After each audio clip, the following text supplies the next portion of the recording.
Good morning all. आज हम video number 32 देखेंगे। अभी तक हमने फर्स्ट, सेकंड और थर्ड और फोर्थ चैप्टर की कुल टोटल क्लास कंडक्ट की है वीडियो के माध्यम से 31। पहले आप सभी प्रीवियस वीडियो देखें और फिर वीडियो नंबर 32 को सीन करें। Clear? Today present this video number 32। Book है आपकी macro economics chapter 4 measurement of national income और टॉपिक है आपका कंपोनेंट्स ऑफ फाइनल एक्सपेंडिचर। जो हम पढ़ रहे हैं ये एक्सपेंडिचर मेथड ही है। मैंने आपको प्रीवियस वीडियो में एक्सपेंडिचर मेथड बताया है। एक्सपेंडिचर मेथड की डेफिनेशन और डायग्रामिक तरीके से आपको कंपोनेंट्स ऑफ एक्सपेंडिचर के बारे में बताया है। तो आप सभी पहले प्रीवियस वीडियो देखें। जब तक आपको डेफिनेशन समझ में नहीं आएगी तो आप कंपोनेंट्स को नहीं समझ पाएंगे। तो आप 31 वीडियो जरूर देखें, उसके बाद आप 32 को सीन करें। क्लियर? मैंने आपको बताया कि एक यूनिट चल रही है नेशनल इनकम रिलेटेड कॉन्सेप्ट की। उसके हमने first chapter circle of flow income, second chapter आपका basic concept of macro economics, third chapter related aggregate national income और फोर्थ चैप्टर आपका at present measurement of national income चल रहा है। हम 3 चैप्टर कंप्लीट कर चुके हैं और 4 चैप्टर रनिंग में है और 4 चैप्टर तक की 32 वीडियो आज की। क्लियर? तो देखिए भैया कंसंट्रेट कीजिए। मैंने आपको कंपोनेंट के बारे में 31 वीडियो के में बता दिया था। 31 क्लास जो कंडक्ट हुई थी वीडियो के माध्यम से उसमें बता दिया था। फिर भी आपका ये मैं एक्सप्लेन कर रहा हूँ। मैंने आपको ओरली बताया था 31 वीडियो में, डायग्रामिक तरीके से ओरली बताया था कि आपका प्राइवेट फाइनल कंजप्शन क्या होता है। ये मैंने आपको बताया था। मैंने आपको बताया था गवर्नमेंट फाइनल कंजप्शन एक्सपेंडिचर में क्या क्या चीजें आती हैं, ये भी मैंने आपको बताया था। और ग्रॉस डोमेस्टिक कैपिटल फॉर्मेशन में क्या क्या चीजें आती हैं, ये भी मैंने आपको बताया था। बट उसको एक्सप्लेन, रिटर्न एक्सप्लेन नहीं किया था। तो आज मैं कर रहा हूँ रिटर्न एक्सप्लेन। तो देखिए बेटा, private final consumption expenditure, private final consumption expenditure जो हम कर रहे हैं खर्चा, जो हम कर रहे हैं खर्चा किसके लिए? कंजप्शन के लिए। जो भी चीजें हम कंजप्शन करेंगे, क्योंकि फर्स्ट मेथड हमने वैल्यू एडेड मेथड पढ़ा, उसमें हमने मेहनत की। उसके बाद सेकंड हमने मेथड पढ़ा इनकम मेथड, उससे इनकम हुई। और थर्ड मेथड क्या है? Expenditure method. अब जो हमारी इनकम हुई है तो हम खर्चा भी करेंगे। किसके लिए करते हैं? जो हमें चीज पसंद है, कंज्यूम करने के लिए, कंजप्शन करने के लिए करेंगे। तो आज यही है कि प्राइवेट फाइनल कंजप्शन एक्सपेंडिचर वही चीज होती है जो हम हाउस होल्ड सेक्टर हम खुद होते हैं। तो हाउस होल्ड सेक्टर में जो भी कंजप्शन करने के लिए खर्चा किया वो सब किस में आता है? प्राइवेट फाइनल एक्सपेंडिचर में आता है। प्राइवेट फाइनल कंजप्शन एक्सपेंडिचर में आता है। इसको शॉर्ट फॉर्म में PFCE बोलते हैं। P से प्राइवेट, F से फाइनल और C से आपका कंजप्शन और E से आपका एक्सपेंडिचर। क्लियर? यहां तक बेटा क्लियर है आपका? तो देखिए बेटा डेफिनेशन देखिए, इट्स रेफर टू एक्सपेंडिचर इनक्योर्ड। इनक्योर्ड का मतलब क्या होता है? व्यय करना। मतलब एक्सपेंडिचर खर्चा किया हुआ है by whole sectors and private non profit institutions. Non profit institution वो होते हैं जो संस्थाएं प्रॉफिट एंड लॉस नहीं होता, जिनको सिर्फ नॉन प्रॉफिट पे चलती हैं। उनका मेन मकसद क्या होता है कि काम वर्क करना। सिर्फ वो ये नहीं सोचते कि प्रॉफिट कमाना है या लॉस होगा, तो वो सिर्फ नॉन प्रॉफिट पे चलती है। Household sectors and private non-profit institutions serving household on all types consumer goods and services। अब देखिए non profit institutions and household sector जो एक्सपेंडिचर जो खर्चा करता है वो सब किसमें आते हैं? आपके प्राइवेट फाइनल कंजप्शन एक्सपेंडिचर के अंदर। क्लियर हो गया यहाँ तक? और जो भी आपको बताया कंजप्शन करेंगे गुड्स एंड सर्विसेज का करेंगे। भाई कंजप्शन आप कंज्यूम करोगे, गुड्स एंड सर्विसेज का करोगे।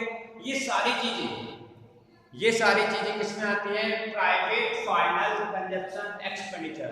मैं फिर आपसे कह रहा हूं एग्जाम पॉइंट ऑफ व्यू से मेन टॉपिक है एक्सपेंडिचर मेथड। थ्री मेथड में से मेन टॉपिक है आपका एक्सपेंडिचर मेथड। ज्यादातर क्वेश्चन एक्सपेंडिचर मेथड के ही आते हैं, इसलिए मैं आपसे कह रहा हूँ कंसंट्रेट कीजिए और रेगुलर स्टडी और regular step by step video content हो रही है, सीरियल वाइज आप वीडियो देखें, ये चैप्टर आपको बिल्कुल समझ में आ जाएगा। तो आगे देखिए नेक्स्ट टॉपिक। नेक्स्ट क्या है आपका गवर्नमेंट फाइनल कंजप्शन एक्सपेंडिचर।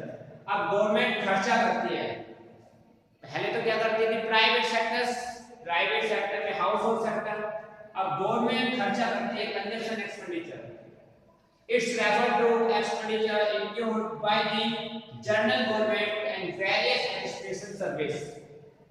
जो भी एडमिनिस्ट्रेशन सर्विस होती है, जो भी आपके वेरियस एडमिनिस्ट्रेशन सर्विस होती है उन पे खर्चा करना, इसके अलावा जनता के ऊपर खर्चा करना, ये सारी गवर्नमेंट कंजप्शन करती है। गवर्नमेंट खर्चा करती है आपके लिए पुल बनाना, आपके लिए रोड बनाना, ये सारा खर्चा ही है। ये गवर्नमेंट खर्चा करती है किसके लिए? हमारे लिए। लेकिन गवर्नमेंट तो खर्चा करेगी ना, तो गवर्नमेंट के खाते में होगा ना, वो हमारे खाते में नहीं हो। तो इसलिए क्या बोलते हैं गवर्नमेंट फाइनल कंजप्शन एक्सपेंडिचर, जिसको शॉर्ट फॉर्म में GFCE बोलते हैं। G से गवर्नमेंट, F से फाइनल और C से कंजप्शन और E से एक्सपेंडिचर। यहां तक आपको क्लियर आ गया? प्राइवेट फाइनल कंजप्शन एक्सपेंडिचर में किसने खर्चा किया, किसके ऊपर किया? House hold sector and private non profit institution ने खर्चा कर रही है, ठीक है। और गवर्नमेंट सेक्टर्स में क्या होगा कि general government and various administrative service पे खर्चा होगा, ठीक खर्चा करती है, क्योंकि हमने इनकम तो हमारे पास आ गई, लेकिन हम खर्चा करेंगे तो ही तो सर्कुलेट होगा। यदि हम इनकम कमा ले और खर्चा नहीं करें तो मार्केट में पैसा रुक जाएगा। इनकम आपको बता देता हूं, जो हमारे पास रुपीज है, वैसे तो एक कागज का टुकड़ा है, यदि ये इनकम तो हो जाए लेकिन खर्चा नहीं करें तो इस कागज की कोई वैल्यू नहीं है। यदि हम खर्चा नहीं करें तो इस कागज की कोई वैल्यू नहीं है, ये रनिंग में नहीं आएगा। और रनिंग में नहीं आएगा तो आप इनकम का कुछ नहीं कर सकते, उस कागज को जोड़ के कुछ नहीं कर सकते। आपको रनिंग के लिए आपको उसका खर्चा करना पड़ेगा, फिर वो ही पैसा सर्कुलेट होके पास गवर्नमेंट के पास जाएगा, गवर्नमेंट कंपनी से वापस सर्कुलेट होके हाउस ऑफ सेक्टर से फिर वापस से फर्म के पास। तो इस तरीके से सर्कुलेट मैंने आपको फर्स्ट चैप्टर में बताया था। फर्स्ट चैप्टर में आपको यही बताया था किस तरीके से सर्कुलेट होता है। क्लियर बेटा? तो आगे देखिए बेटा, next gross domestic capital formation. अब तक तो खर्चा किया हमने प्राइवेट सेक्टर से और दूसरा किया गवर्नमेंट सेक्टर ने कंजप्शन के लिए। अब तक खर्चा किया किसने? गवर्नमेंट सेक्टर ने और प्राइवेट सेक्टर ने। अब खर्चा किसके लिए होता है? Capital formation. कैपिटल मतलब पूंजी और फॉर्मेशन मतलब होता है उसका सेटलमेंट। अब देखिए बेटा, कई बार क्या होता है कि हम खर्चा तो करते हैं लेकिन खर्चे जितना वैल्यू आ जाती है, खर्चे जितना हमारी वैल्यू हम निकाल लेते हैं। हम खर्चा तो करते हैं कि हम वैल्यू निकाल लेते हैं, लेकिन अब देखो हमने खर्चा किया 1 लाख रुपए का और 1 लाख रुपए की कोई चीज ली है 1 लाख रुपए। हमने क्या किया? कैपिटल फॉर्मेशन का मतलब यही होता है कि जो भी आप प्लांट, मशीनरी, जो भी चीजें आप खरीदे, जो जितना पैसा आपने लगाया है, जितना पैसा आपने मार्केट में दिया है, उतने पैसे की आप कुछ चीजें खरीद लाए, वो होता है कैपिटल फॉर्मेशन के अंदर। जैसे मशीनरी आपने खरीदी, 1 लाख रुपए की मशीनरी खरीदी, तो आपने 1 लाख रुपए खर्चा तो किया बट 1 लाख की वैल्यू की आप चीजें ले आए। समझ में आया कुछ? कि कैपिटल फॉर्मेशन के अंदर क्या होता है कि जितना पैसा हम मार्केट में दे रहे हैं उतने पैसे की वैल्यू की कोई एसेट हम लिया है, वो होता है कैपिटल फॉर्मेशन के अंदर। तो देखिए बेटा, gross domestic capital formation GDCF। अब देखिए बेटा, इसकी definition, it's refer to the additions to capital stock the economy. अब देखिए कैपिटल फॉर्मेशन टू टाइप से हो सकता है। एक तो क्या होता है कि ग्रॉस फिक्स कैपिटल फॉर्मेशन, जो भी हमने फिक्स कैपिटल खरीदी किसके लिए, खर्चा किया फिक्स कैपिटल के लिए। और एक होता है हमारा इन्वेंट्री स्टॉक। इन्वेंट्री स्टॉक का मतलब चेंज इन स्टॉक, हम अभी आगे देखेंगे उसको भी, जिसका मैंने आपको बताया था closing stock minus opening stock, ये भी इसमें ही आता है ग्रॉस डोमेस्टिक कैपिटल फॉर्मेशन के अंदर। यहां तक क्लियर है बेटा, यहां तक कोई डाउट? अब आगे देखिए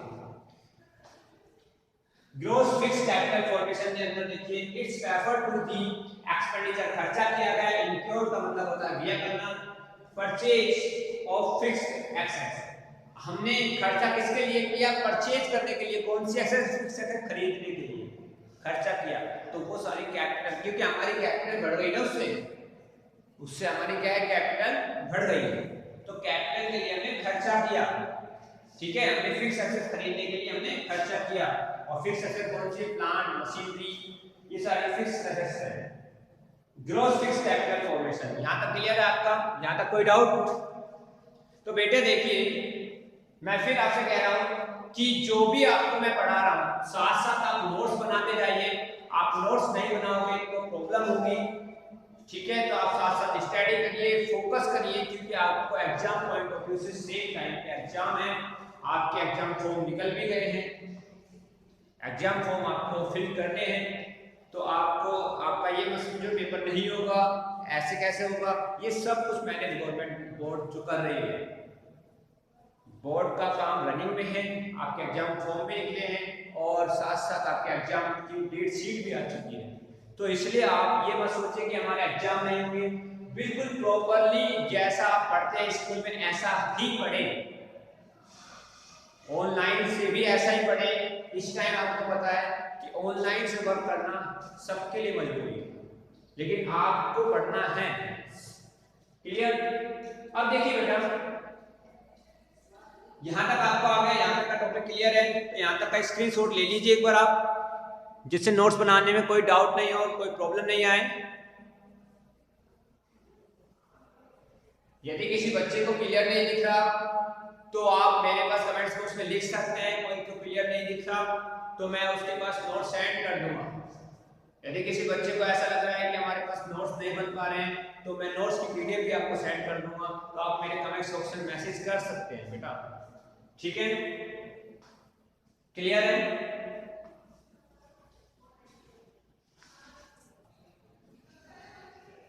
बेटा आगे देखिए नेक्स्ट देखिए इन्वेंट्री इन्वेस्टमेंट। इन्वेंट्री इन्वेस्टमेंट का क्या मतलब होता है कि क्लोजिंग स्टॉक, जो आपका चेंजिंग स्टॉक होता है वो है इन्वेंट्री इन्वेस्टमेंट। इन्वेंट्री इन्वेस्टमेंट का क्या होता है, इन्वेस्टमेंट का, इन्वेंट्री इन्वेस्टमेंट का मीन्स क्या होता है, changing stock, clear? Changing stock का मतलब closing stock minus opening stock, closing stock minus opening stock.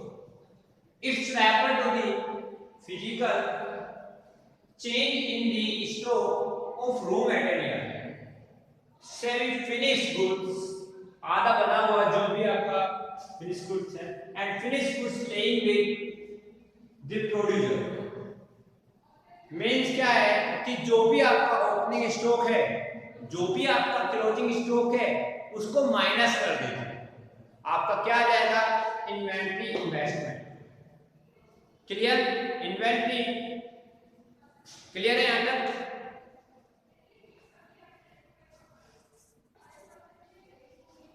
देखिए यहां तक क्लियर हो गया कि मेन चीज क्या कि जो भी आपका चेंजिंग स्टॉक है, चेंजिंग स्टॉक का मतलब closing stock minus opening stock, तो सबसे पहले आपको चेंजिंग स्टॉक पता होना चाहिए, उसके बाद आपको ये पता होना चाहिए कि क्लोजिंग स्टॉक कौन सा है, फिर आपको ये पता होना चाहिए इसमें ओपनिंग स्टॉक कौन सा है, closing stock minus opening stock कर देना, इन्वेंट्री इन्वेस्टमेंट आ जाएगा, क्लियर?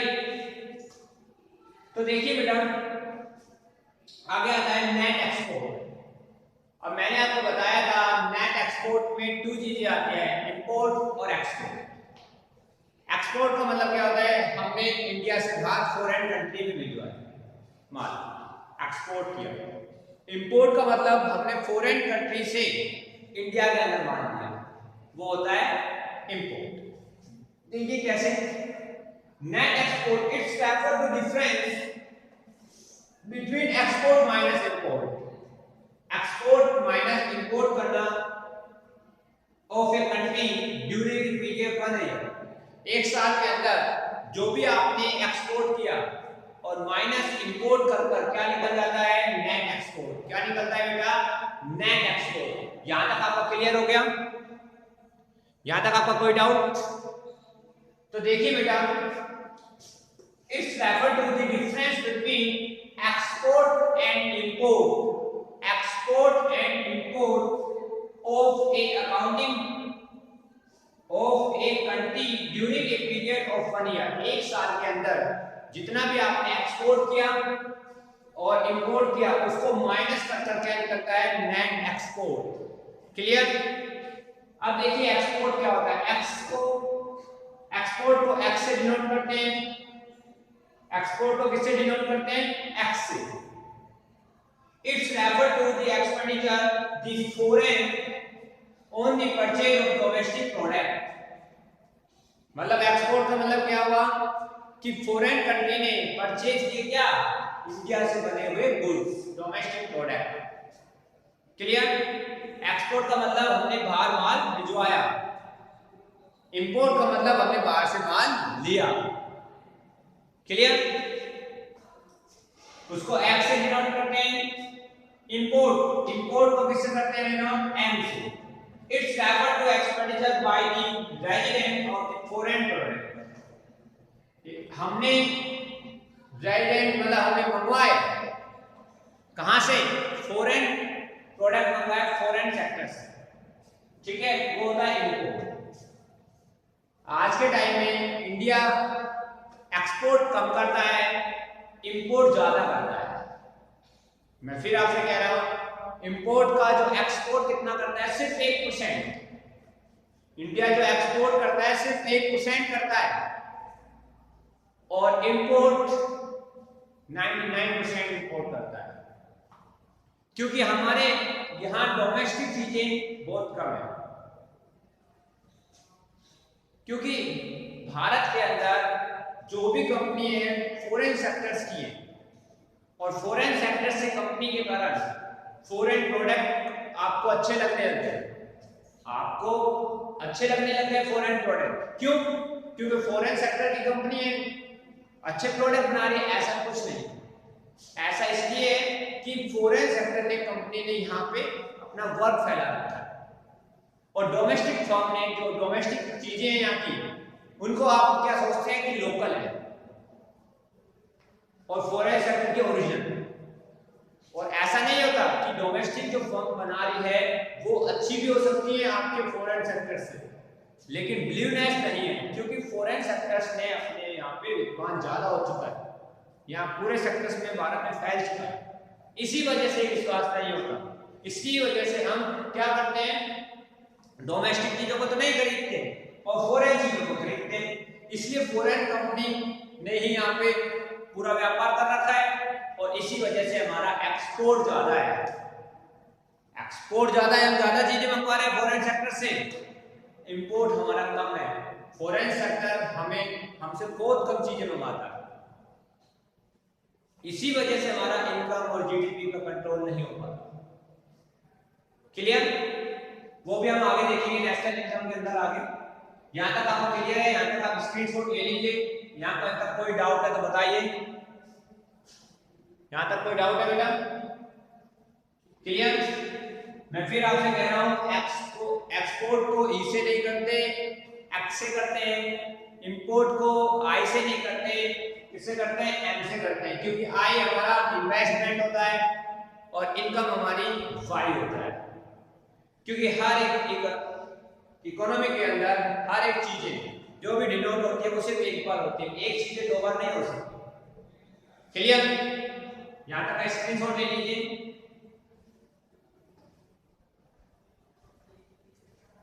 बेटा इस वीडियो में कोई भी डाउट है या कोई प्रॉब्लम है, आपको ये समझ में नहीं आई हो या कोई भी आपको लाइन समझ में नहीं आई हो, कोई टॉपिक समझ में नहीं आया इस वीडियो का, ठीक है, इस क्लास को कंडक्ट हुई है।